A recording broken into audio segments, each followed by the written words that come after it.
de la ley, porque los escribas y fariseos habían tergiversado la enseñanza de la palabra del Señor. Ellos habían cambiado todo por sus tradiciones. Entonces el Señor da su verdadera interpretación. Eh, y ahí en el estilo, el Señor es claro para enseñar. ¿Por qué es importante estudiar el Sermón del Monte? Porque el Sermón del Monte es la enseñanza más extensa y profunda de nuestro Señor sobre la vida del reino. Aquí en Mateo 5 abre el discurso con verdades fundamentales que tienen que transformar la vida o la manera en que el discípulo del Señor ha de vivir.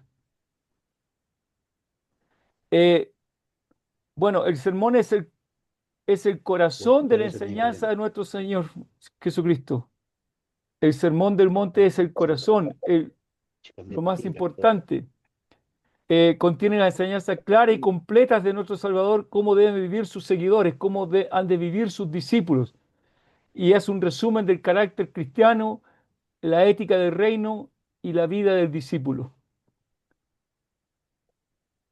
Presenta los valores del reino, contrasta con los valores del mundo, con los valores del reino. Los valores del mundo, el mundo exalta otras cosas, ¿cierto? El Señor habla de bienaventurados los pobres en espíritu. En cambio, el mundo eh, es todo lo contrario. El mundo exalza a los que pasan por los derechos del otro, a aquellos que tienen poder. En cambio, aquí en el reino, humildad en lugar de orgullo, misericordia en lugar de venganza, pureza de corazón en lugar de hipocresía, y nos ayuda a comprender qué significa vivir bajo el gobierno de Dios. El Señor revela también la verdadera justicia. Y va a decir en el versículo 20 del capítulo 5, si vuestra justicia no fuere mayor que la de los escribas y fariseos, no entraréis en el reino de los cielos. Es decir, la justicia del creyente debe superar en toda la justicia de los fariseos. La justicia del creyente nos debe llevar a una obediencia no solamente externa, sino a una transformación interna, una transformación del corazón. Y nos llama también a una vida contracultural, es decir, que nosotros nos sigamos con los moldes de este mundo. Nos llama el Señor a ir contra la corriente de este mundo. Por ejemplo, aquí va a enseñar a amar a los enemigos, a orar en secreto, a poner la otra mejilla. Esto ciertamente reta nuestras actitudes y nuestras prioridades porque no es algo que la cultura nos enseñe, es algo totalmente contracultural. Y también el Sermón del Monte tiene que ser una guía práctica para la vida diaria. Incluye instrucciones concretas de cómo orar, ahí está el Padre Nuestro, cómo tratar al prójimo, cómo enfrentar la ansiedad, cómo manejar el tema del dinero, entre otros temas que son prácticos. El Señor va a hablar de la vida práctica, de la vida diaria del creyente. Nos lleva también a aprender a depender del Señor, aprender a depender de Dios. Entonces, aquí la enseñanza de nuestro Señor revela lo alto del estándar divino y por eso nos impulsa a buscar a Dios en oración, depender del Espíritu Santo y el Señor quiere que aprendamos a vivir por fe. Y nos conduce a una vida fundada sobre la roca que es Cristo y a la verdadera felicidad. Él concluye el sermón con la parábola del hombre prudente que edifica sobre la roca. El que oye sus palabras y las pone en práctica, dice, le compararé a un hombre prudente, a un hombre sensato, a un hombre sabio, como cantamos con los niños. Estudiarlo y obedecerlo da estabilidad a nuestra vida espiritual y nos conduce a la verdadera felicidad. Por eso el Señor dice, bienaventurados, dichosos, aquellos que un día le conocimos. Eso es lo que vimos en relación eh, con la introducción al Sermón del Monte, pero también hicimos una introducción a lo que son las bienaventuranzas. Antes de entrar de lleno a las bienaventuranzas, eh, es importante también ver qué son las bienaventuranzas. El tema de las bienaventuranzas son las características y recompensas del discípulo de Cristo. Eh, el Señor va, en cada una de las bienaventuranzas va a dar la característica, bienaventurados, primero, los pobres en espíritu, y luego da también la recompensa que ellos van a tener. ¿Cuál es la recompensa? Y eso lo vamos a ir viendo cada una de ellas. Y eso, otra cosa importante, porque a veces se enseña, especialmente en el catolicismo, que las bienaventuranzas describen cómo ganarse el reino de Dios. Eso no es lo que enseña la palabra, no es lo que el Señor está diciendo, sino son una descripción de cómo viven los que ya pertenecen al reino de Dios. El Señor no dice que cómo uno va a llegar a ser bienaventurado, sino uno que ya es bienaventurado. Así que retratan el carácter del cristiano y es una invitación a vivir bajo los valores del reino de los cielos. Se prometen bendiciones a aquellos que evidencian las cualidades que nuestro Señor elogia. Hay bendición en cada una de las bienaventuranzas, hay una bendición. Entonces, eh, bienaventurados los pobres en espíritu. ¿Qué significa eso? Aquellos que reconocen su necesidad espiritual y dependencia de Dios. Y la recompensa, el reino. Estamos, Hermano, que Dios nos estamos, siga ayudando, hermano. Aquí estamos esperando. ya, bueno. eh, Sigamos. La recompensa, entonces, veíamos aquí, el Señor habla de bendiciones o recompensas. Aquellos bienaventurados los que lloran, el significado es dolor por el pecado y por un mundo caído. La recompensa serán consolados. Los mansos, ¿cuál es el significado? Humildad, aquellos que se someten a la voluntad de Dios. ¿Y qué ocurrirá con ellos? Heredarán la tierra. Luego, los que tienen hambre y sed de justicia, aquellos que tienen un deseo profundo de vivir conforme a la voluntad de Dios, serán saciados. Los misericordiosos, aquellos que son compasivos, perdonadores con los demás, alcanzarán también misericordia. Los de limpio corazón, aquellos que tienen una pureza interior y sinceridad delante del Señor, verán a Dios. Los pacificadores, aquellos que promueven la paz y la reconciliación con el Señor, serán llamados hijos de Dios. Aquellos que son perseguidos por causa de la justicia, es decir, que sufren por vivir conforme a la verdad de Dios, la recompensa es el reino de los cielos. Y fíjense que la primera y la última bienaventuranza tienen la misma recompensa, el reino de los cielos. Eh, Bueno, y esta es una aplicación directa a los discípulos. Cada una de las bienaventuranzas son una aplicación directa a los discípulos. ¿Qué dice el Señor?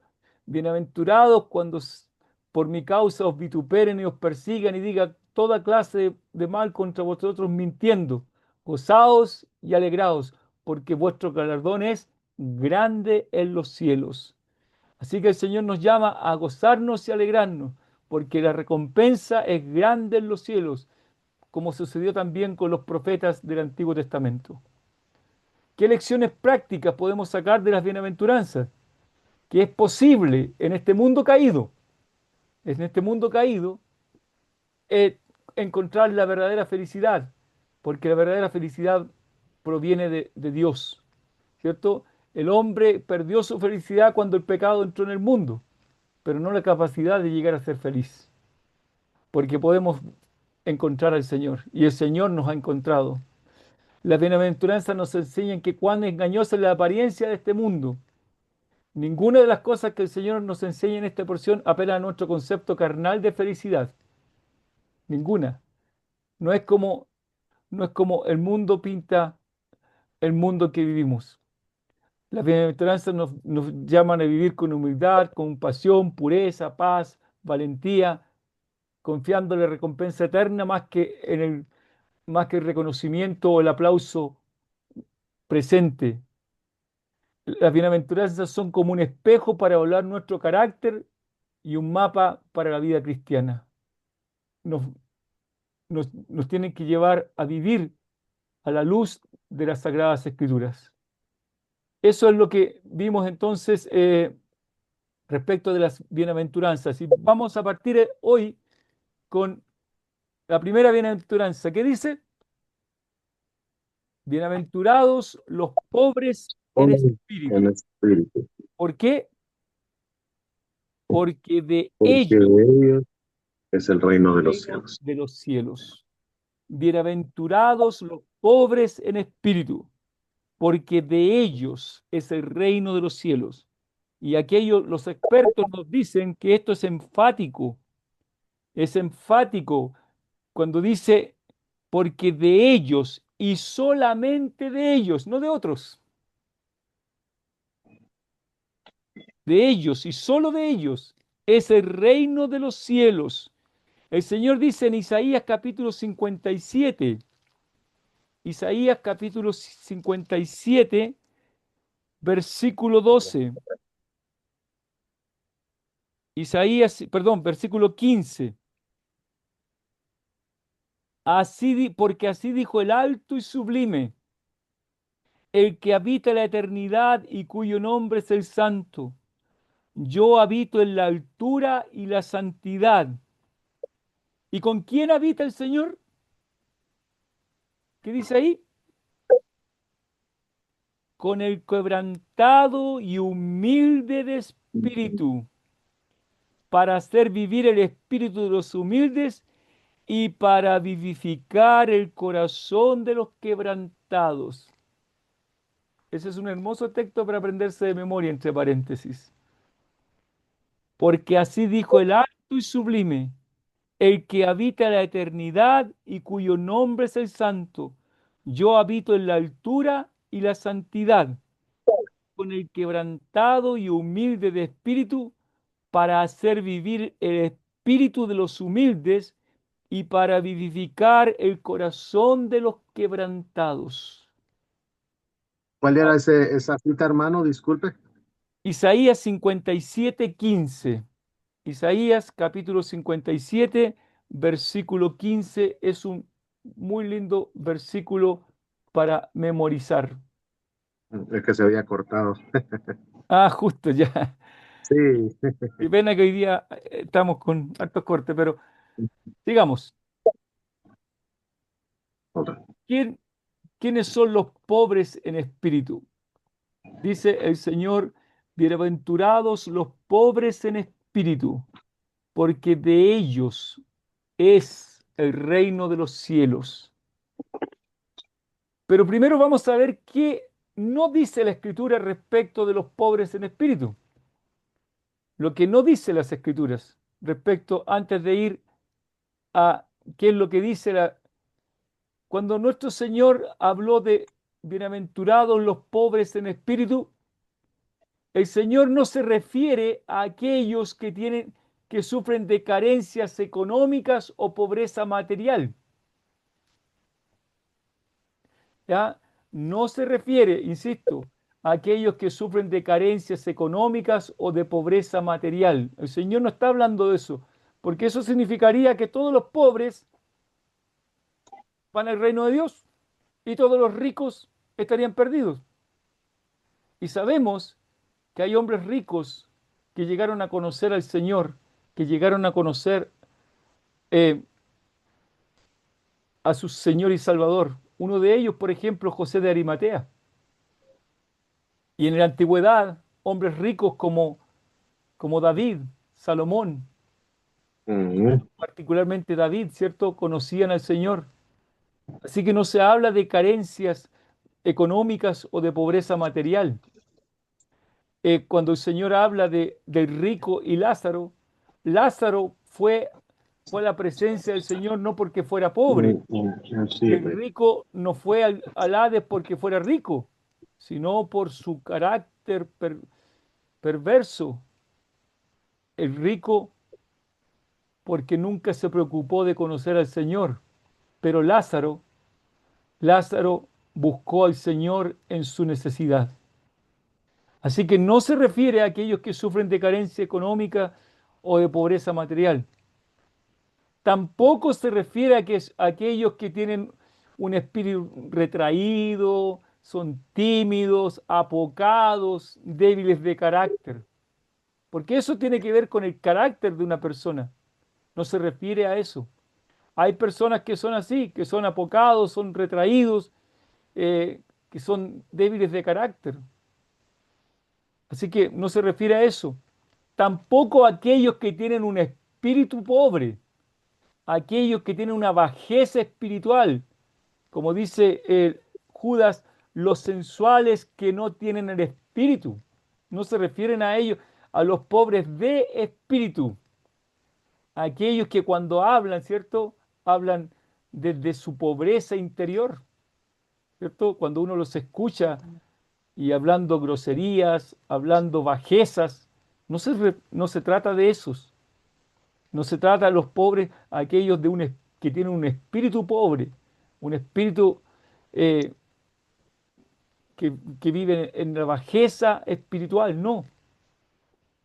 Esto no denota esto pobreza de Espíritu Santo, sino no es eso lo que el Señor. Así que no se refiere a los que tienen carencias materiales o pobreza material, a aquellos que son tímidos o retraídos o débiles de carácter o apocados, tampoco a los que que son pobres de espíritu, ¿cierto? Un espíritu pobre, un espíritu de bajeza, tampoco a aquellos, no se refiere a la confesión que hace un hombre que es ontológicamente insignificante o carente de valor. ¿Qué quiere decir con eso?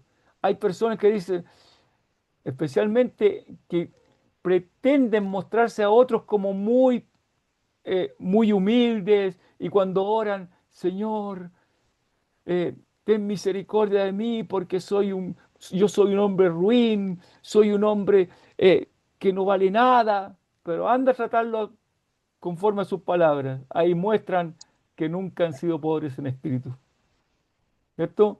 No es una pobreza de espíritu por de palabras, sino una pobreza real. Entonces, ¿qué quiere decir el Señor cuando habla de ser pobres en espíritu?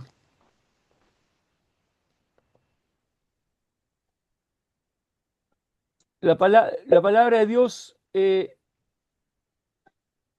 la palabra pobre. Hay más de una palabra en el griego, no es como en nuestro idioma español o incluso en el inglés, ¿cierto? Eh, voy a decir, ahí sí. Hay una palabra que es necesitado, un hombre necesitado. Por ejemplo, en Proverbios en 28:15 y 29:7 aparece esa palabra pobre. En Éxodo capítulo 22, verso 25, un hombre que tiene carencia, ¿cierto? Pero que de algún modo puede suplir para sus carencias, si el Señor, si el Señor así lo permite. Pero aquí la palabra que el Señor usa es otra palabra, no es la palabra perículo, sino tocos. ¿Quién es alguien que está en una situación de extrema necesidad y que no posee ni los medios ni la capacidad para salir de esa condición? Un mendigo. Eso es, uno que no tiene cómo salir de la condición de pobreza en que se encuentra. ¿Ya?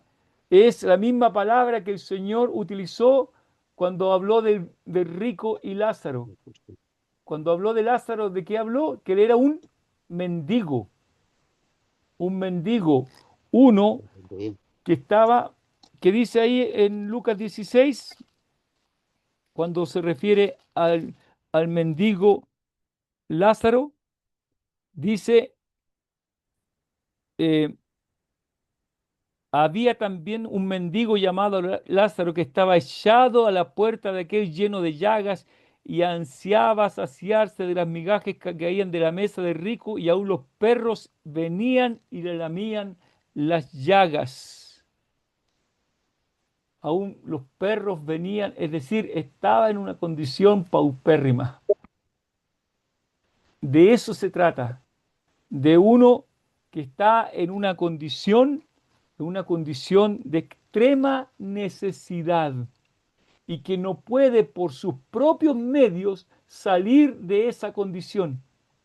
Por eso, esta es la primera bienaventuranza, porque nosotros no tenemos nada para ofrecer al Señor y necesitamos de Él. Y de esta primera bienaventuranza pueden venir otras más. Así que es de la pobreza que el Señor nos habla.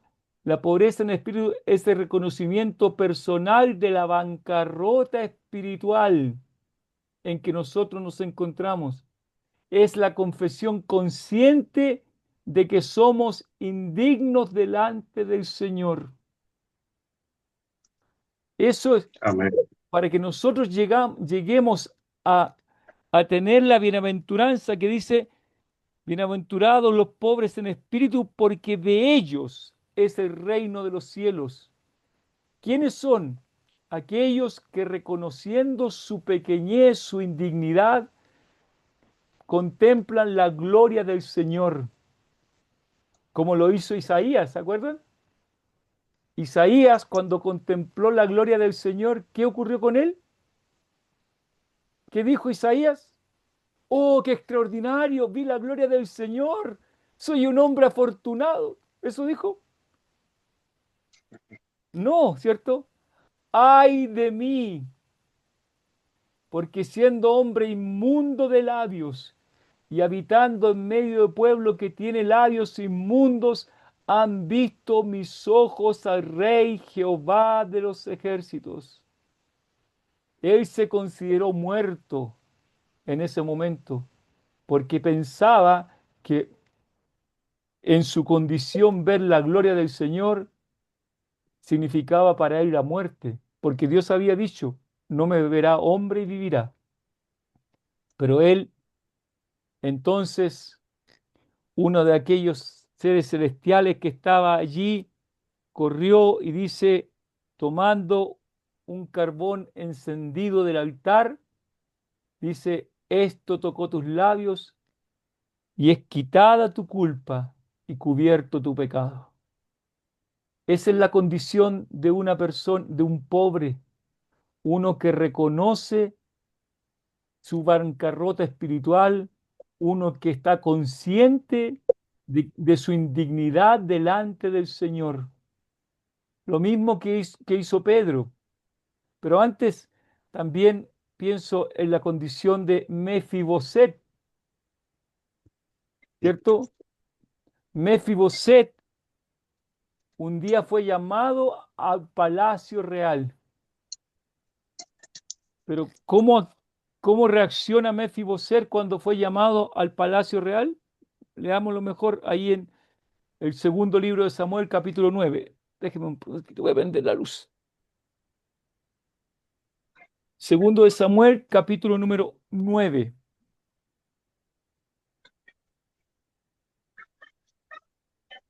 Allí un hombre que reconoce su indignidad cuando fue llamado, él reconoce que él es un hombre incapacitado, pero aquel que lo llamó David, cuyo nombre significa bien amado, lo llama ¿a dónde? Lo llama al palacio real. ¿Por qué? Porque él quiere hacer misericordia. Dice capítulo 9 de segundo de Samuel. ¿Ha quedado alguno de la casa de Saúl a quien haga yo misericordia por amor de Jonatán? Y había un siervo de la casa de Saúl que se llamaba Siba, al cual llamaron para que viniese a David, y el rey le dijo, ¿eres tú Siba? Y él respondió, tu siervo. El rey le dijo, ¿no ha quedado nadie de la casa de Saúl a quien haga yo misericordia de Dios? Y Siba respondió al rey, aún ha quedado un hijo de Jonatán lisiado de los pies. Entonces el rey le preguntó, ¿dónde está?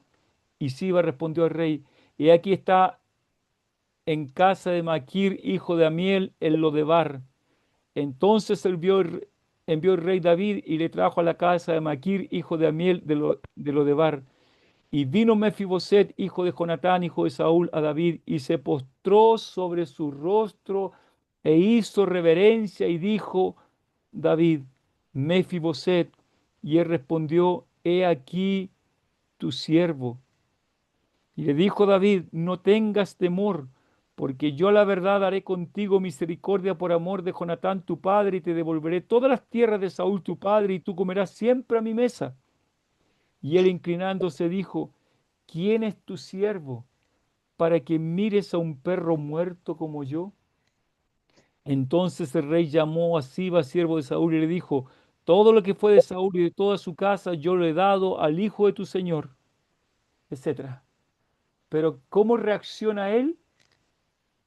Él pudo haber dicho, qué bueno que te acordaste de mí. Yo, recuerda, yo soy de la casa de real. Yo desciendo del primer rey de Israel, de Saúl. Soy hijo de Jonatán. Tengo sangre real por mis venas. ¿Dijo eso?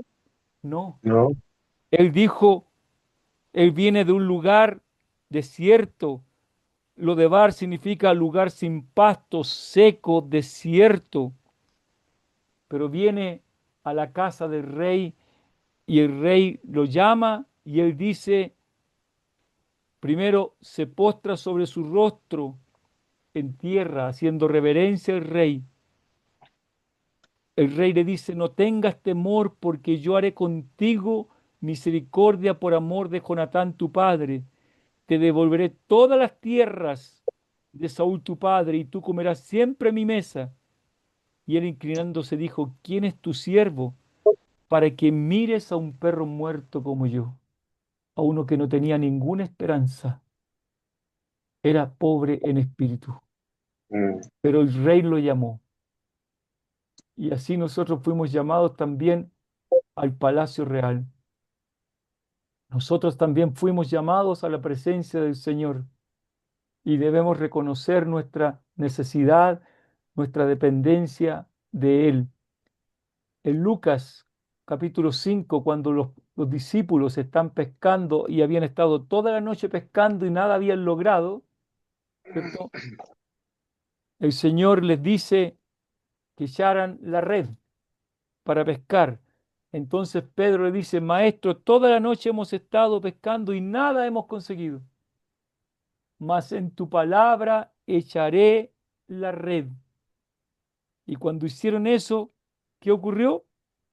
Sacaron tal cantidad de peces que las redes se rompían.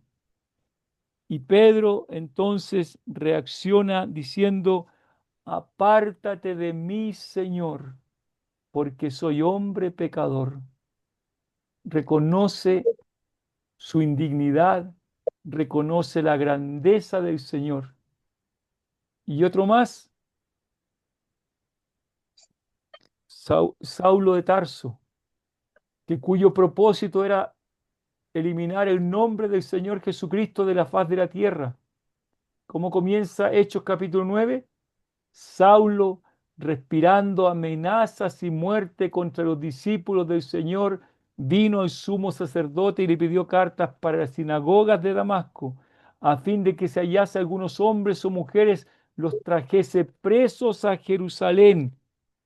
Y iba en esta misión, mas yendo por el camino, aconteció que al llegar cerca de Damasco, repentinamente le dio un resplandor de luz del cielo y cayendo en tierra oyó una voz que le decía, Saulo, Saulo, ¿por qué me persigues?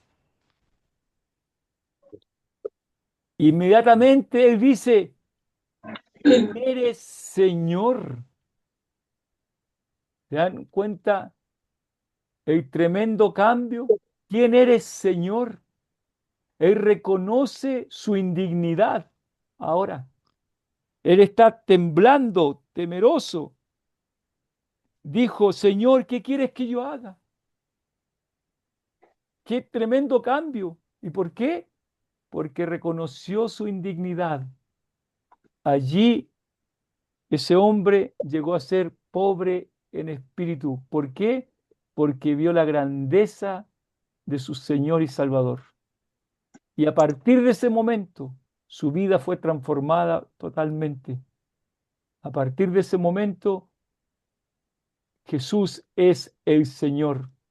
Y él se esforzaba, dice más adelante, él se esforzaba y confundía a los judíos que moraban en Damasco, demostrando que Jesús era el Cristo, no que era un impostor, no que era un hombre, no que había que eliminar su nombre de la faz de la tierra, sino era el Señor, su Salvador. Entonces, cuando el Señor dice, bienaventurados los pobres en espíritu, se refiere a aquellos que reconocen su bancarrota espiritual. Es una confesión consciente de su indignidad delante del Señor, como lo hicieron, como lo hicieron Saulo, como lo hizo Pedro, como lo hizo Isaías y como figurativamente también lo hizo Mefiboset delante del rey David. Eso es un Entonces, ¿qué es un pobre en espíritu? Uno no es uno que es materialmente pobre, no es una persona apocada, no es una persona de espíritu bajo y pobre, no es una persona que de labios habla de su pobreza, no, es uno que de verdad reconoce su condición. No es como aquellos que se jactan de ser pobres nomás, sino uno que reconoce su necesidad de Dios. A algunos el Señor les dirá, tú dices, yo soy rico, me he enriquecido, de ninguna cosa tengo necesidad. Y no sabes, como le dice a la iglesia en la Odisea, que tú eres un desventurado, miserable, pobre, ciego y desnudo. Nosotros reconocemos aquello. Eso somos. Eso somos. Y es cuando llegamos a Cristo, el Señor transformó nuestras vidas. Así que eso es ser pobre en espíritu.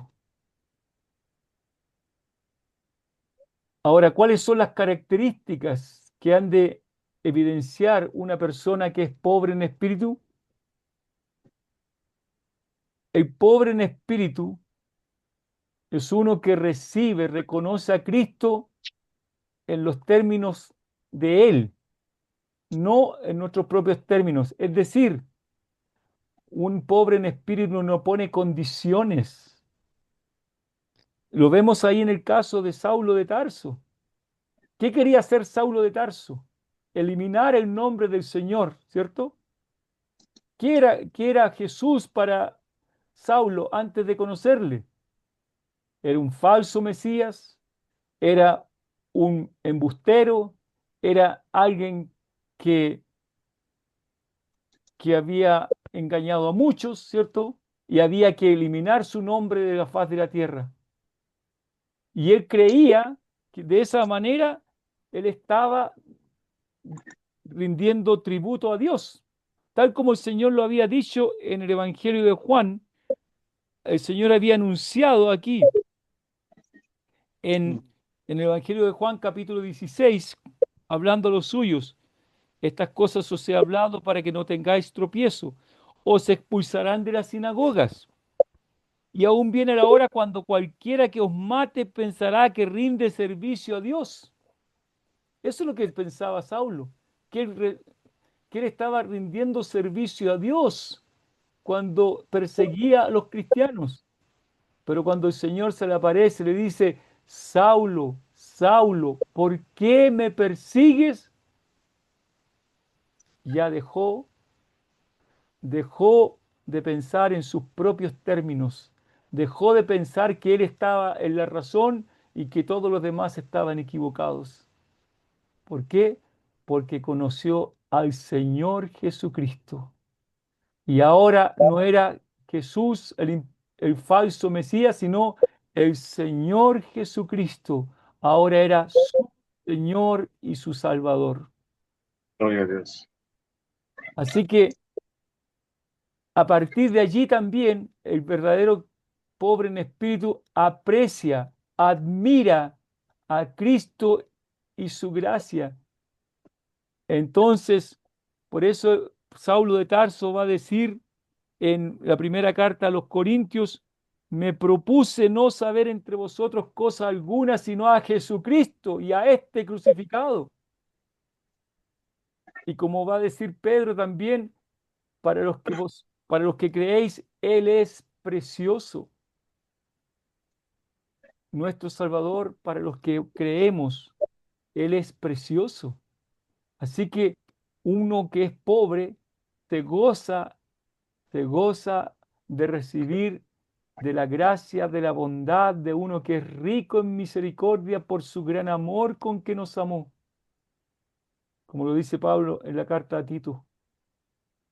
Y por lo tanto va a caminar, eh, va, va a lamentar continuamente su condición y va a luchar con el pecado remanente. El pobre en espíritu sabe, ay de mí, como decía Pablo, ¿quién me librará de este cuerpo de muerte? El pobre en espíritu reconoce su condición, lamenta su condición y tiene que luchar continuamente con el pecado que aún mora en él, porque sabemos que tendremos esa lucha mientras vivamos en este mundo. El pobre en espíritu camina en humildad, porque reconoce que no tiene nada que ofrecerle al Señor, pero el Señor nos ha dado todo cuanto tenemos. Y acude entonces constantemente a su Dios y Padre que está en el trono de su gracia. Y tenemos que acudir continuamente al trono de la gracia para alcanzar gracia y hallar misericordia para el oportuno socorro. Eso entonces, eh, ¿qué dice el Señor? Bienaventurados, dichosos, gozosos, benditos. También se puede traducir benditos aquellos que son pobres en espíritu. Porque ¿cuál es la bendición que han de tener los pobres en espíritu? Bienaventurados los pobres en espíritu, porque Es de el ellos, rey. y solamente de ellos es el reino de los cielos. Amén. Así que somos bienaventurados, somos dichosos, porque hemos conocido al Señor y Él ciertamente, Amén. Él ciertamente nos ha dado el reino de los cielos. El reino de los cielos pertenece a aquellos que un día vinimos a Cristo y Él nos hizo entrar por la puerta estrecha al reino de los cielos. Entonces, esta es la primera bienaventuranza. Bienaventurados los pobres en espíritu, porque de ellos, y podemos añadir, y solamente de ellos es el reino de los cielos. Que el Amén. Señor bendiga su palabra y que sea de provecho para cada uno de nosotros. No sé si tienen Amén. algún comentario que añadir o si hay preguntas. Y dejo de tarea el versículo de Isaías 57:15. Así dijo el alto y sublime, el que habita la eternidad y cuyo nombre es el Santo. Yo habito en la altura y la santidad. ¿Y con quién?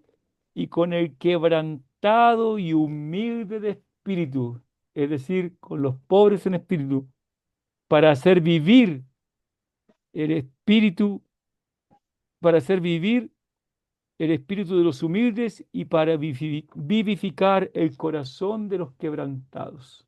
Y eso hizo con nosotros cuando reconocimos nuestra indignidad y nuestra gran necesidad de Él. Así que el Señor bendiga su palabra en nosotros. Amén. Qué Amén, linda, amén. linda enseñanza, hermano. Bueno, hermano Jaime, ¿quiere orar para concluir? Ya, una pregunta, usted decía Pregunte pregunta, nomás, aproveche, aproveche. bueno, como decía usted, normalmente en el mundo religioso que siempre dice que los pobres son los que van a llegar al cielo, o sea, eso estamos claros que está hablando de otra cosa ahí el Señor. No, de eso, como usted lo explicó bien, la pregunta mía, no sé si de modo pregunta, por ejemplo, nosotros antes de ser inconversos éramos pobres, o sea, no nos damos cuenta, pensábamos, o sea, ¿me entiende? Sí, sí, Pero a reconocer nuestra pobreza espiritual como es, como no, como no teníamos esa comunicación con el Señor porque no éramos de Él, pues, o sea, ¿no es cierto? claro, Y bueno, al reconocerse uno, por ejemplo, eh, como dice el Carta de Santiago, que cuando uno necesita sabiduría tiene que pedirla al Señor y Él la concede, que no es una, al momento de creer, no una sabiduría propia, sino que el Señor que nos da ese conocimiento nuevo, porque tenemos su espíritu y para mí pobreza en espíritu es, ¿cómo le puedo decir yo? Es que es depender 100% de Dios.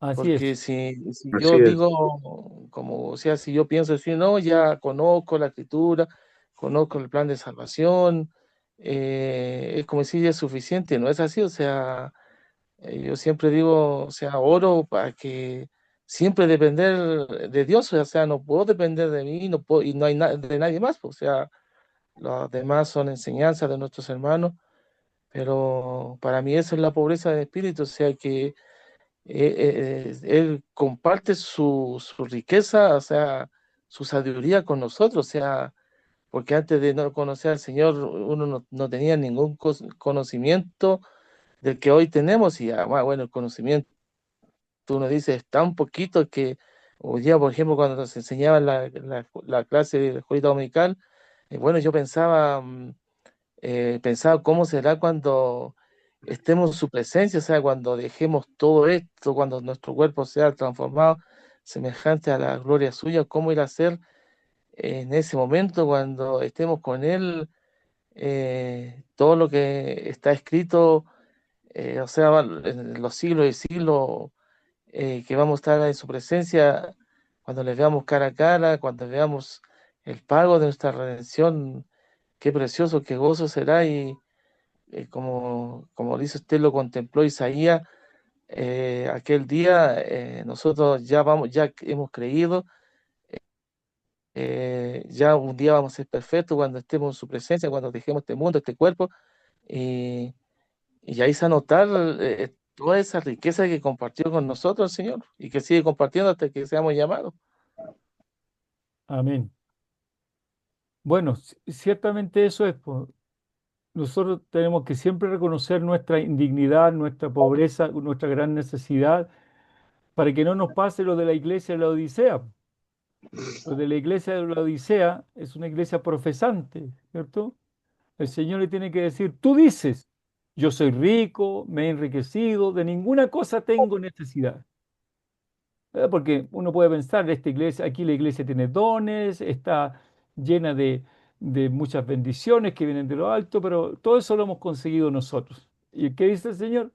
Y no sabes, no sabes, o sea, es tan ciego que no sabes, no te das cuenta, que eres un desventurado, miserable, pobre, ciego y desnudo.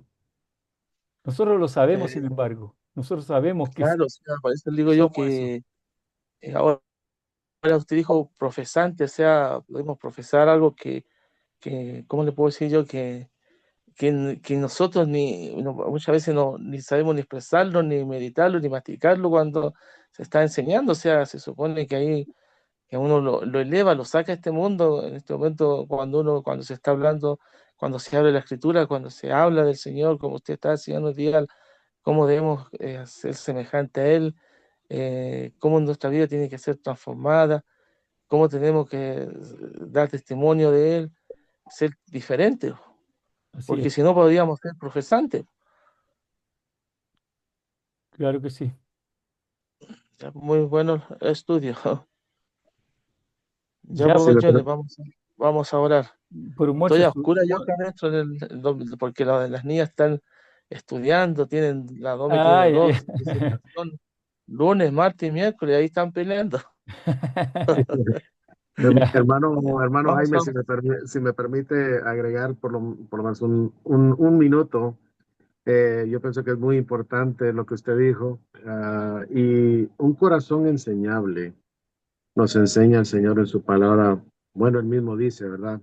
Aprended de mí que soy manso y humilde de corazón.